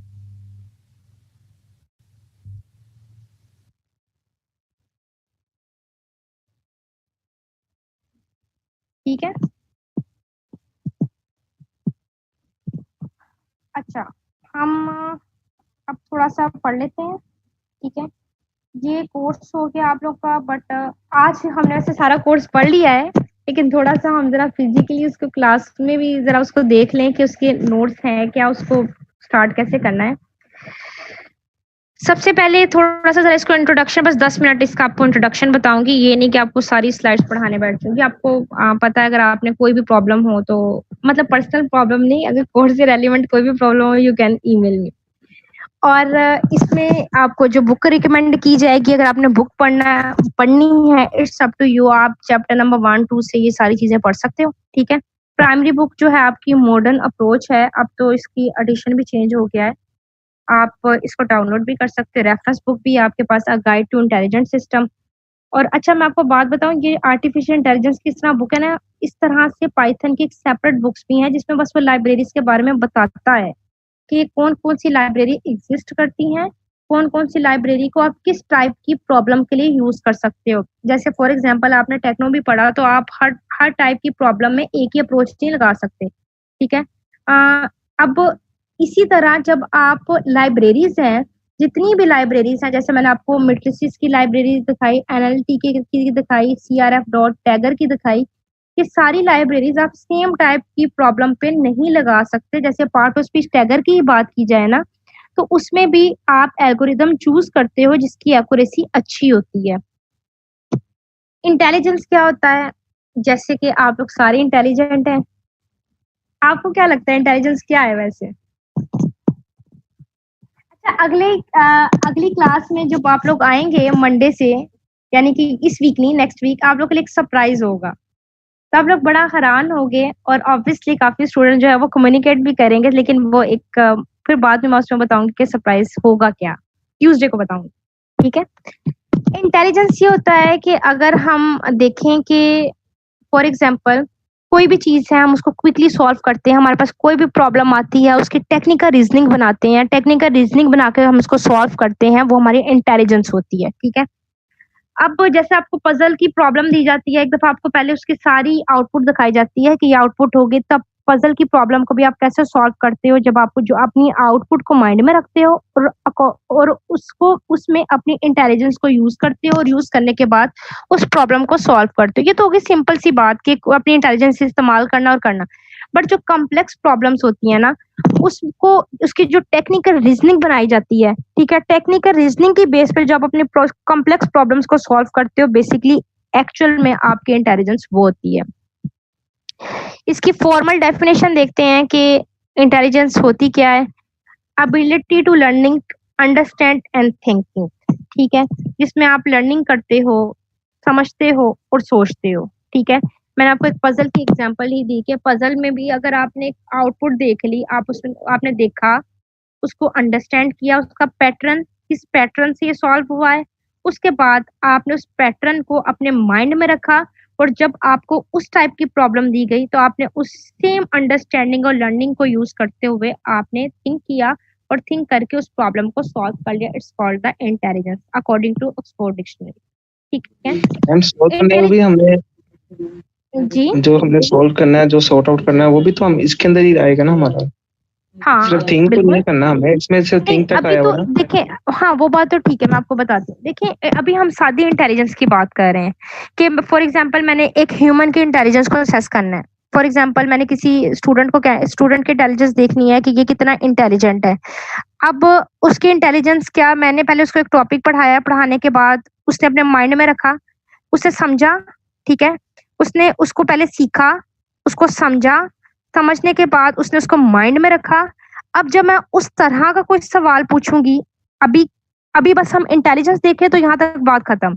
जब उस तरह का कोई सवाल पूछूंगी तो उसको रिस्पोंड करेगा, तो मैं उसकी इंटेलिजेंस की असेसमेंट करूंगी कि कितना ज्यादा ये इंटेलिजेंट है। Formal definition, learning, understanding and thinking, ठीक है। अच्छा, इंटेलिजेंस में क्या है, आप सीखते हो चीजों के बारे में। सीखना कैसे? अगर हम बचपन से जब हम बचपन में देखें तो हमें कुछ चीजें दिखा दी जाती थी, हम उनके पैटर्न्स को माइंड में रखते थे, उनको समझते थे, और फिर हम उसके लिहाज से एनवायरनमेंट के साथ रिएक्ट करते थे, ठीक है। तो intelligence is the ability to learning from, to understand about and interact with one's environment. अब मैं आपको एक बात बताती हूँ, इंटरेक्शन हम कैसे परफॉर्म करते हैं। मैंने आपको एक चीज सिखा दी, बता दी, समझा दी, सिखा दी, ठीक है। अब पहले आप सीखेंगे, समझेंगे, सोचेंगे, रिस्पोंड करेंगे, ये 4 चीज़ें होंगी। अब जब आप रिस्पोंड करोगे, आपसे मैंने जब सवाल पूछा, आप मुझसे रिस्पोंड कर रहे हो, किसी एनवायरनमेंट के अंदर रहते हुए रिस्पोंड कर रहे हो। For example we are in the physical class, तो आप उस क्लास में रहते हुए इंटरैक्ट कर रहे हो, ठीक है। तो जो इंटरैक्शन है वो भी आपकी इंटेलिजेंस में ही आ जाती है। अब इंटेलिजेंस में जो सारी चीज आती है ना, वो आती है आपकी मेजर अंडरस्टैंडिंग पे, कि आप उस चीज को परसीव कैसे करते हो। परसीव का मतलब होता है अंडरस्टैंड करना। मैंने आपको एक चीज सेल्फ ड्राइविंग की एग्जांपल दी, आप लोगों ने सबने उसको कैसे परसीव किया, सबके थिंकिंग का प्रोसेस डिफरेंट है, उसने उसको कैसे समझा और उसके बाद उसमें कैसे टेक्निकल रीजनिंग बनाई कि एआई इसमें कैसे यूज हो सकती है, कैसे नहीं यूज हो सकती। जो इस तरह की चीजें हैं ना, वो सारी आपके इंटेलिजेंस में आती हैं। अच्छा, इंटेलिजेंस में जरूरी नहीं है कि आपकी कोई गलती होगी ही नहीं, ऐसा बिल्कुल नहीं है। आप चीजों को परफॉर्म करते हो, लेकिन with the passage of time वो चीज इम्प्रूव हो जाती है, ठीक है। Passage of time, for example अगर हम एग्जाम्पल दें, कभी आप लोगों ने गैट दिया हो, गैट आप लोग जब आप आगे एमफिल में भी जाओगे, आप गैट सब्जेक्ट देते हो, और जो एमफिल एमफिल से पहले आप लोगों ने गैट सब्जेक्ट देते हो, और जब बीएस में किसी आपने यूनिवर्सिटी में एडमिशन लेना होता है तो आप गैट नॉर्मल देते हो, ठीक है। जिसमें एनालिटिकल क्वेश्चन भी पूछे जाते हैं। एनालिटिकल क्वेश्चन में क्या होता है कि आपसे टेक्निकल रीजनिंग बिल्ड करवाई जा रही होती है कि उसकी एज अगर इतनी है तो आपके फ्रेंड की इतनी है, तो बताएं वो थर्ड पर्सन की कितनी होगी। तो जरूरी नहीं है कि आप उस प्रॉब्लम को अपनी इंटेलिजेंस को देखते हुए सॉल्व करो तो उसमें कोई गलती ना हो, ऐसा जरूरी नहीं है। बट आप क्या करते हो, जब उस चीज को बार बार करते हो, करने के बाद वो चीज में इतनी अंडरस्टैंडिंग हो जाती है कि वो चीज खुद ही ऑटोमेटिकली आपके टेक्निकल नॉलेज में इजाफा हो जाता है और आप उसको सॉल्व कर लेते हो। Intelligence is not to make no mistakes but quickly to understand how to make them good.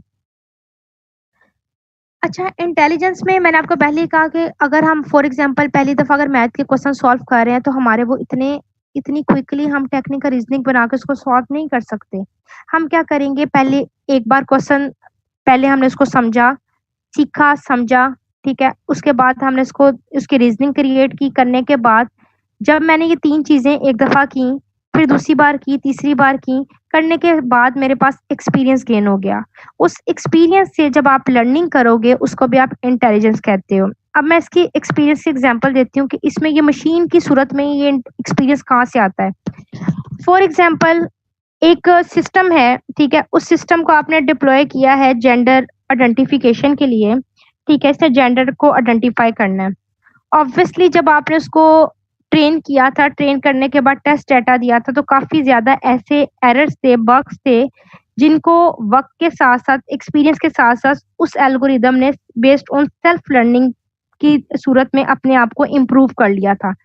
तो एक्सपीरियंस में ये होता है हमारी मशीन की सूरत में कि जितना ज्यादा उसको ट्रेनिंग करवाई जाती है उतनी ज्यादा उसकी एक्यूरेसी होती है। फॉर एग्जांपल मैं एक सिस्टम को 10 फीमेल्स दिखा रही हूँ और 5 जो है वो मेल दिखा रही हूँ। दिखाने के बाद मैं उसको क्राउडेड प्लेस में एम्बेड कर देती हूँ और कहती हूँ जेंडर आइडेंटिफिकेशन करो, तो वो उस सिस्टम के लिए काफी मुश्किल होगा। क्यों? क्योंकि उसने जो अपनी ट्रेनिंग की है वो 10 फीमेल्स पे की है और 5 मेल पे की है। जो 10 फीमेल्स और 5 मेल पे की है उसके इतना ना तो एक्सपीरियंस था, पहली बात, ना उसने फीचर एक्सट्रैक्ट किए थे, दूसरी बात, तीसरी बात, ना वो उन जो 10 पर्टिकुलरली 10 फीमेल्स थी और जो 5 मेल्स थे उनमें से ऐसी चीजें कैप्चर नहीं कर पाया कि अगर उसको क्राउडेड में लगाया जाता तो उसको आइडेंटिफाई कर पाए कौन सा मेल में और कौन सा फीमेल में।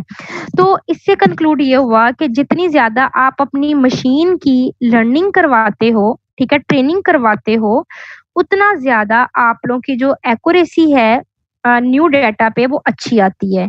फॉर एग्जाम्पल अगर मैंने जेंडर आइडेंटिफिकेशन में तकरीबन अगर ट्रेनिंग इंस्टांसेस दी होती 1000 भी दी होती, मिनिमम भी 1000 दी होती, और जिसमें 500 मेल होते और 500 फीमेल होते, तो फिर भी अगर उसको क्राउडेड प्लेस पे लगाया जाता तो उसकी एक्यूरेसी 60 to 70% आती।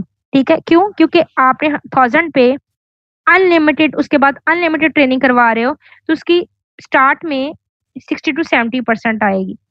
उसके बाद वो सिस्टम अपने आप को इम्प्रूव करता जाएगा, उसका एक्सपीरियंस गेन होता जाएगा, न्यू फीचर्स एक्सट्रैक्ट होते जाएंगे। अब न्यू फीचर्स क्यों? आप आपके माइंड में ये भी क्वेश्चन आना चाहिए, जब एक दफा ट्रेनिंग हो गई तो न्यू फीचर्स की क्यों जरूरत पड़ी? न्यू फीचर्स की इसलिए, क्या पता ऐसा भी तो हो सकता है वो जो 1000 मेल और फीमेल थे उसमें से वो फीचर उसने एक्सट्रैक्ट ना कर पाया हो, जो कि उसने क्राउडेड प्लेस में जब उसको एम्बेड किया गया उस वहां से अच्छी तरह उसने वो फीचर्स को ऑब्जर्व किया, अपनी लर्निंग की, उसको अपने एक्सपीरियंस में ऐड किया, उसके बाद उसकी accuracy it might be possible 70 to 80% हो। जितना जितना एक्सपीरियंस एक मशीन का, एक सिस्टम का इनरिच होता जाता है, उतनी उतनी उसकी एक्यूरेसी इंप्रूव होती जाती है। अच्छा, हम एक्सपीरियंस की बात करें, हम लर्निंग की बात करें, या हम किसी भी टेक्स्ट की अंडरस्टैंडिंग की बात करें, इन सब की जो एक्यूरेसी है ना, एट द एंड आपने इसकी देखना, फॉर एग्जांपल मैंने एक सॉफ्टवेयर देखना है कि वो कितना अच्छा रिस्पोंड कर रहा है, तो मैं उसकी कोई एक्यूरेसी निकालती हूँ। बेस्ड ऑन दैट एक्यूरेसी हम कंक्लूड ये करते हैं कि सिस्टम इतने परसेंट ठीक है। वो जो एक्यूरेसी होती है वो प्रेडिक्शन बेस्ड होती है, प्रोबेबिलिटी बेस्ड होती है, जो कि हमने पीछे एआई में पढ़ी। अच्छा, इंटेलिजेंस में आपको डिफरेंट कॉन्टेक्स्ट की चीजें दिखाई जाती हैं। जो फॉर एग्जांपल मोटरवे पे आपने कैमरा लगा दिया, ठीक है, अब आपने ऑब्जर्व ये करना था कि फीमेल की जो ड्राइविंग स्टाइल है वो कैसा है और मेल का कैसा है, तो आपने कैमरा लगा दिया मोटरवे में। उसमें क्या किया, अब जो मोटरवे में आपने कैमरा लगाया उसकी ऑब्जर्वेशन डिफरेंट होगी, ना कि आप एक ठोकर में कैमरा लगा दो उसकी ऑब्जर्वेशन डिफरेंट होगी, ठीक है। आप जब एक मशीन की ट्रेनिंग और लर्निंग करवा रहे होते हैं ना, उसको डिफरेंट डिफरेंट कॉन्टेक्स्ट के लिहाज से करवाते हो, ठीक है, ताकि हर कॉन्टेक्स्ट के लिहाज से पता चल सके कि इस कॉन्टेक्स्ट पे कैसे रिस्पॉन्ड करेगा, और अगर एक रफ एनवायरनमेंट होगा उस तरह से वो कैसे उस कॉन्टेक्स्ट को लेके चलेगा। अच्छा, जितनी ज्यादा मैंने आपको पहले ही कहा, जितनी ज्यादा आप उसकी ट्रेनिंग करवाते जाओगे, लर्निंग करवाती जाओगे, उतना ज्यादा उसका एक्सपीरियंस भी गेन होता जाएगा, और एक्सपीरियंस गेन होने से उसकी एक्यूरेसी अच्छी होती जाएगी। ये थी सिंपल, हमने इंटेलिजेंस की बात की। काफी आप लोग सबने काफी दफा सुना होगा कि आईक्यू टेस्ट होता है, ठीक है। आईक्यू टेस्ट में आप क्या करते हो, आपको एक स्कोर मिलता है, आपको पहले कोई टेस्ट दिया जाता है, स्टैंडर्ड टेस्ट होता है, ठीक है। उसमें काफी सारे क्वेश्चंस होते हैं, और जब आप क्वेश्चन को सॉल्व करते हो अपनी इंटेलिजेंस को यूज करते हुए, तो आपको एक स्कोर असाइन किया जाता है, जैसे फॉर एग्जांपल 10, 20, 30, और उस स्कोर की बेस पे आपको कहा जाता है कि आपके जो इंटेलिजेंस असेसमेंट है वो इतने परसेंट आई है। अच्छा, ये आपके पास एक इमेज है, ठीक है, इस इमेज के अकॉर्डिंगली बताएं कि इनमें से कौन सी ऑप्शन है वो करेक्ट है। बिल्कुल ठीक है, पैटर्न देखें, ऑब्जर्व करें, ऑब्जर्व करने के बाद बताएं कि इनमें से कौन सी एक्यूरेट है आपके पास। मैम फर्स्ट वाली लग रही है एक्यूरेट। फर्स्ट वाली, अच्छा, और कोई रीजनिंग आपने बाद में देनी है कि ये आपने क्यों, फिर मैं आपको बताऊंगी कि इसमें इंटेलिजेंस किस तरह से असेसमेंट होती है। अच्छा, सबने एक एक आंसर देना जरूर है।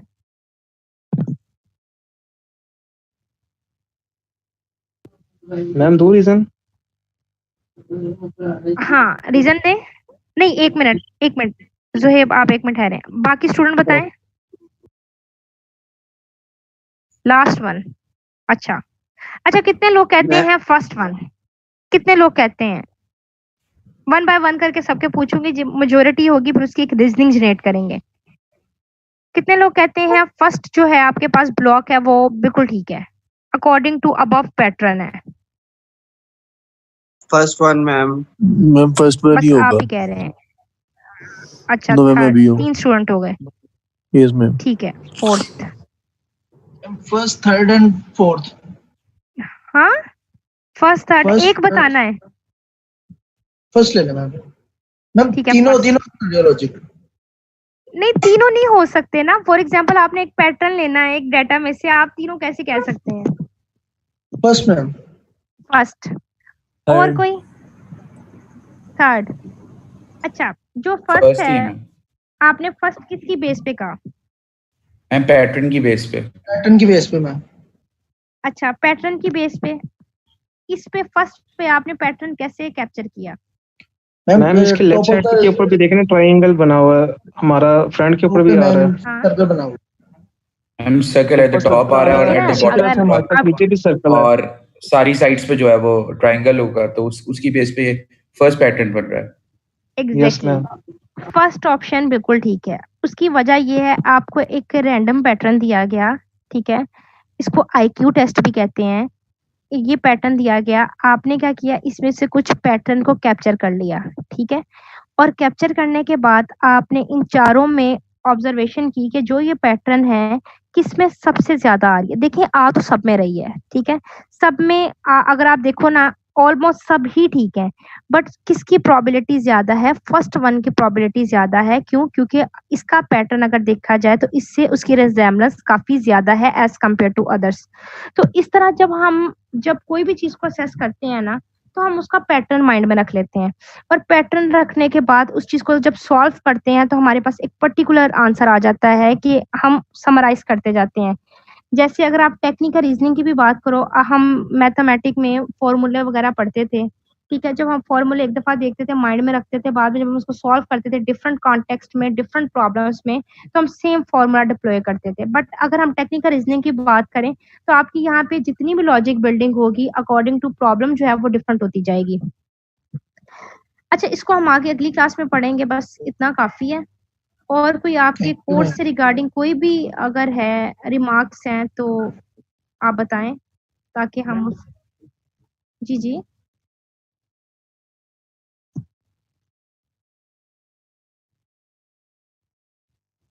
हम्म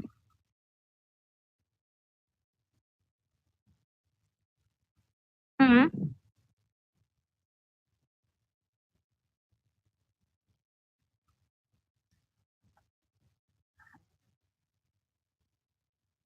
नहीं, काम तो वह वैसे ही करेगी, क्योंकि अगर आप फॉर एग्जांपल उसकी सारी मेमोरी ले रहे हो जिस पे उसने ट्रेनिंग परफॉर्म की है, उसका एक्सपीरियंस जनरेट हो गया है, उसकी एक्यूरेसी इंप्रूव हो गई है, उसको लेके आप किसी और रिपोर्ट में लगा रहे हो, तो फिर वो वैसे ही रिएक्ट करेगी जैसे सूफी रिएक्ट करती है, ठीक है। बट होगा ये कि अगर अनसीन डाटा फॉर एग्जाम्पल हो सकता है उसकी सेल्फ लर्निंग हो, ठीक है, सेल्फ लर्निंग अगर वो कर रही है तो आपने उसको अपने सिस्टम में लगा दिया और उसमें आपने सेल्फ लर्निंग डिसेबल कर दी है, तो फिर उसका एक्सपीरियंस जनरेट नहीं हो सकेगा और वो सूफी जैसा रिएक्ट नहीं कर सकेगी, ठीक है। और कोई क्वेश्चन?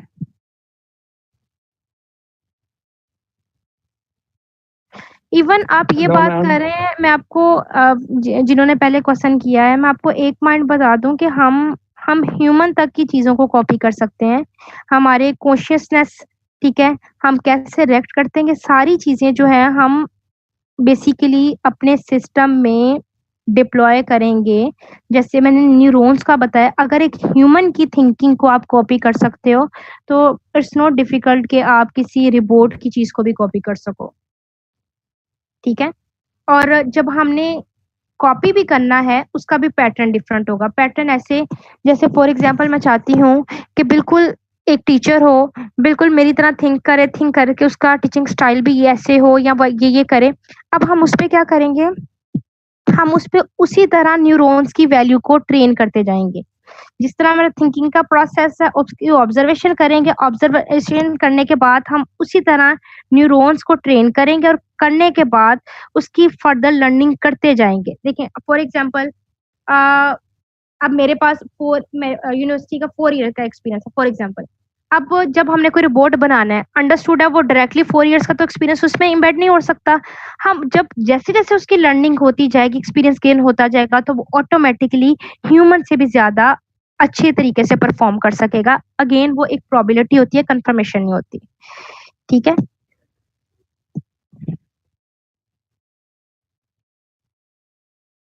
अच्छा, जो आपको मैम हम्म इस पूछे। लिहाज से वो जो एक इंडियन मूवी में उन्होंने दिखाया था चिट्ठी रोबो, उसमें जब वो उसको ज्यादा ट्रेनिंग कराते हैं तो उसके बाद वो मतलब वो खुद से ही थिंकिंग करी जाता है और वो एक ह्यूमन से भी ज्यादा फास्ट हो जाता है। एग्जैक्टली तो ये वो फिर ह्यूमन, उस क्योंकि पता है कॉन्सेप्ट को क्या, लिहाज से मैं उसका ना एक कॉन्सेप्ट बताती हूँ कि उसकी वजह क्या है। देखिए हमारी एज जैसे जैसे इंक्रीज होती जाती है, हम चीजों को फॉरगेट करने लग जाते हैं, ठीक है, हम चीजें भूलने लग जाते हैं, हमारी रीजनिंग लूज होती जाती है, हमें नहीं पता चलता कि ये डिसीजन की जो पावर है, नो डाउट एक्सपीरियंस का तो अच्छी हो जाती है, बट चीजें भूलने की वजह से वो हमारे डिसीजंस पे इम्पैक्ट डालते हैं। अगर हम मशीन के पॉइंट ऑफ व्यू से देखें ना, मशीन है पहली बात तो कभी ओल्ड नहीं होना, बूढ़ा उसने होना नहीं है, फॉरगेट उसने करना नहीं क्योंकि उसके अंदर मेमोरी है। तीसरी चीज, हमारी ट्रेनिंग तो एक टाइम तक हमें पे बैक करेगी, बट उसकी ट्रेनिंग जो है जितना ज्यादा वक्त लगेगा उतनी ज्यादा वो इम्प्रूव होती जाएगी। ठीक है, तो अगर हम मशीन के पॉइंट ऑफ व्यू से देखें ना, तो काफी चीजें हमारे पास ऐसी आती हैं कि हम मशीन ह्यूमन को अच्छा, मेरा ना लास्ट वाली क्लास के साथ ना हमेशा एक कंफ्लिक्ट रहा है एक क्वेश्चन पे। आप उसका आंसर जरूर करोगे बाद में। जब मैंने उनको रीजनिंग दी, रिसर्च पेपर भी दिखाए, चीजें भी दिखाई, आफ्टर दैट उनको कंक्लूड हुआ कि हाँ ये चीज पॉसिबल है। कहा यह जाता है ऐसा भी पॉसिबल होगा कि जो मशीन है वो ह्यूमन को रिप्लेस कर देंगे। और पहली बात तो ये रिप्लेस कर देंगे। दूसरी बात ये कि बस मशीन, जो मशीन, अगर मशीन की बात करी तो रिबोट ही, ऑब्वियसली रिबोट ही होगा। जो रिबोट है उन्हीं की दुनिया होगी, ह्यूमन का कोई रोल नहीं रह जाएगा। इस पे कि एग्री करते हैं? मैं इस पे एग्री करती हूँ। आप लोग इस पे एग्री करते हैं कि? यस मैम, बिल्कुल। No ma'am. आप एग्री नहीं करते हैं, उसकी रीजन क्या है? फिर मैं आपको अपनी रीजनिंग भी दूंगी। मैम उसकी रीज़न ये है कि जैसे कि आपने बताया ना रिसर्च पेपर, तो नॉर्मली जितने भी ज़्यादा रिसर्च पेपर हैं उनके अंदर एक कॉमन चीज़ आपने भी शायद नोट की होगी कि जो आप बेशक एल्गोरिथम्स लिखें या कुछ भी करें, कुछ टाइम के बाद जो है वो आपको उसको अपडेट करने की ज़रूरत पड़ जाती है। इवन के प्रिडिक्शन एनालिसिस के अंदर भी जो है ना आपको उसको अपडेट करने की ज़रूरत पड़ती है। और दूसरी बात यह है कि बेशक मशीन एक है हमारे पास, लेकिन उसको भी अगर मेंटेन या हम लोगों ने सारी चीज़ें करना है ना, क्योंकि अभी तक हमारे पास वो टेक्नोलॉजी तो आई नहीं है। मतलब आप कह लें माइक्रो चिप्स की, माइक्रो ऑर्गेनिज्म के, मतलब बिल्कुल उन्होंने जो क्लोन किया है ना, वो तो अभी तक की वजह से वो सेल्फ डिवेलप होती रहे मशीन्स, क्योंकि एक टाइम पे आके उनको आप कह लेंगे रस्ट कह लें, मतलब इन जनरल लैंग्वेज, वो तो लगना ही लगना है और उसको मेंटेन करने के लिए ह्यूमंस का होना ज़रूरी है। हाँ, ये हो सकता है कि कंट्रीब्यूशन के साथ दोनों अगर साथ चले ना तो वो मतलब पॉसिबल है, लेकिन इंडिविजुअल लेवल पे मशीन कभी भी नहीं अकेले सर्वाइव कर सकती है वो खुद ही से रिस्पॉन्ड नहीं कर सकती अनटिल अनलेस उसमें हम रिस्पॉन्ड भी नहीं कर सकती, मेंटेन भी नहीं हो सकती, और क्या कहते हैं उस आप कह लें रीजनरेट भी नहीं हो सकती, क्योंकि अभी तक रीजनरेशन के ऊपर जो काम हो रहा है, आपने जैसे बात है पढ़ी है तो आपको मतलब नैनो टेक्नोलॉजी के बारे में मतलब आइडिया होगा। आपने कहा ना रिसर्च पढ़ी है, स्पेस एक्स ही कर रही है इस चीज़ की ना जो रिसर्च है, क्योंकि वो अपने जो रॉकेट्स हैं वो चाह रहे हैं कि वो रीजनरेट हो जाए दोबारा। मतलब 3D प्रिंटिंग भी इसी चीज़ के अंदर आती है। मैं आपसे ही एक क्वेश्चन पूछती हूँ। मैंने एक सिस्टम बनाया है, ठीक है, फॉर एग्जांपल ईमेल्स जो आती हैं उनको फिल्टर करना है, ठीक है, उसमें देखना है स्पैम ईमेल्स हैं कि नहीं है, ठीक हो गया। अब मैंने एक सिस्टम बना दिया, सिस्टम बना के मैंने रख दिया, ठीक है। अब उसको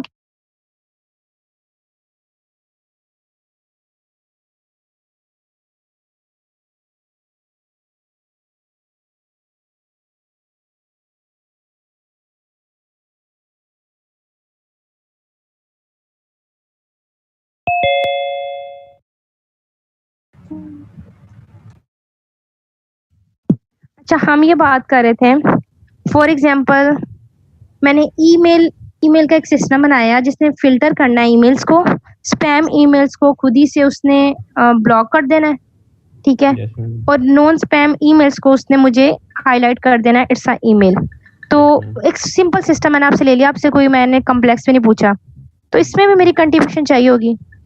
यस मैम, ऑब्वियसली चाहिए होगी, क्योंकि देखें ना जैसे कि अब गूगल का जो स्पैमिंग का सिस्टम है उसी की मतलब एग्जांपल ले लेते हैं कि अब बहुत सारी ऐसी कंपनीज हैं जो कि डेली उसके ऊपर रजिस्टर होती हैं, ठीक है, और बहुत सारी ऐसी हैं जो स्पैम के अंदर कंसीडर भी नहीं होती हैं, और बहुत सारी यूजफुल कंपनीज ऐसी हैं जो कि स्पैम में कंसीडर हो जाती हैं। तो उसका जब तक ऑडिट नहीं होगा तब तक मतलब हम जाहिर सी बात है वो डाटा सेट ज़्यादा मतलब टाइमली उसको चेंज नहीं करेंगे, तो मतलब ये हमारा एक कह लेंगे इसमें ट्रांसपेरेंसी ही नहीं रहेगी। इस वजह से आपकी उसके अंदर ज़रूरत है एक मतलब कि जो ऑडिट स्पेशलिस्ट होता है उसका काम ही ये होता है मतलब कंपनी के अंदर कि वो ये चेक करे कि ये चीज़ एक्यूरेटली चल रही है कि नहीं, मतलब इन जनरल, मतलब एक्यूरेटली नहीं लेकिन इन जनरल मैं आपको बता रहा हूँ मतलब ये टर्म। अच्छा, जो आप बातें कर रहे हैं ना वो आपकी आपस में ही बातों में कॉन्फ्लिक्ट है। मैं आपको उसकी एग्जांपल देती हूँ। मैंने एक सिस्टम बना दिया है, ठीक है, उसने क्या करना है, रोज की हजारों कह लो, मिलियंस कह लो, जितनी भी उसने ईमेल्स फिल्टर करनी है, ठीक है, और फिल्टर करने के बाद at the end of day उसने रिपोर्ट जनरेट करनी है कि स्पैम ईमेल्स आज इतनी आई और नॉन स्पैम ईमेल्स इतनी आई, ठीक हो गया। वेरी फर्स्ट डे उसकी एक्यूरेसी डिफरेंट होगी, जब उसको हम 1 ईयर के बाद देखेंगे जब हमने बिल्ड किया था उसके 1 साल बाद देखेंगे तो उसकी एक्यूरेसी डिफरेंट होगी। अच्छा, मैं आपकी इस बात से बिल्कुल भी एग्री नहीं करती कि उसमें ह्यूमन जो है वो इन्वॉल्व रहेंगे। मैंने आपको पहले ही कहा, जितनी भी मैं आपको बात कहूँगी ना, वो ऐसे नहीं कहूँगी कि मेरा दिल करा तो मैंने बात कह दी है, मैं अकॉर्डिंग टू रिसर्च करूँगी, ठीक है? पहली बात तो इसमें मैं रिसर्च कर रही हूँ, दूसरी बात ये कि ये चीज़ें अपडेटेड जो हैं, हम उसको जितनी भी, जब आप उस लेवल पे चले जाते हो तो आप रिसर्च के अकॉर्डिंगली बात करते हो, कोई भी फिगर आप विदाउट रिसर्च नहीं दे सकते। अच्छा, ये तो मैंने एक सिस्टम आपको सिंपल सा बताया कि आप लर्निंग परफॉर्म कर दोगे, ऐसा हो जाएगा, वैसा हो जाएगा। अब तो इतना एडवांस हो गई है, चीज़ें इतनी एडवांस हो गई हैं कि हम एक पूरा ह्यूमन एक मशीन में एम्बेड करके ह्यूमन को रिप्लेस कर सकते हैं। पूरा ह्यूमन कैसे? उसका सोचने तक का अंदाज, उसका डिसीजन तक करने का अंदाज हम एक रिपोर्ट बना सकते हैं। और उस रिपोर्ट को अभी जैसे आप बात कर रहे हो ना, शायद आपको आइडिया नहीं होगा, आप इसको थोड़ा सा सर्च करिएगा। न्यूरल नेटवर्क्स होते हैं, आर्टिफिशियल न्यूरल नेटवर्क्स, ठीक है? उसके अंदर डीप लर्निंग आती है। डीप फेक की नहीं बात करी, सो प्लीज वो डिफरेंट है। मैं डीप लर्निंग की बात कर रही हूँ जो कि इसी में आती है। डीप लर्निंग में भी आप क्या करते हो कि आप पहली बात तो मैथमेटिकल कैलकुलेशंस करते हो, ठीक है? उसके बाद उसमें फीचर एक्सट्रैक्ट करते हो ऑटोमेटिकली। ह्यूमन इन्वॉल्व ही नहीं होता भाई उसमें, फीचर भी एक्सट्रैक्ट करने में। ऑटोमेटिकली वो ट्रेनिंग डाटा आप उसको देते हो, ठीक है? ट्रेनिंग डाटा से deep learning automatically feature extract करती है। फीचर एक्सट्रैक्ट करने के बाद उसमें कैलकुलेशन करती है। कैलकुलेशन करने के बाद वो अपनी ट्रेनिंग होने के बाद जब उसको अनसीन डाटा दिया जाता है तो उसकी एक्यूरेसी काफी हद तक बेहतर होती है as compare to other algorithms, ठीक है? Again it's depend upon the type of the problem, type and nature of the problem, ठीक है? अब जैसे मैंने एक ह्यूमन को रिप्लेस करना है, मैं आपको एक एग्जांपल भी देती हूँ, बल्कि एक पिक्चर दिखाती हूँ।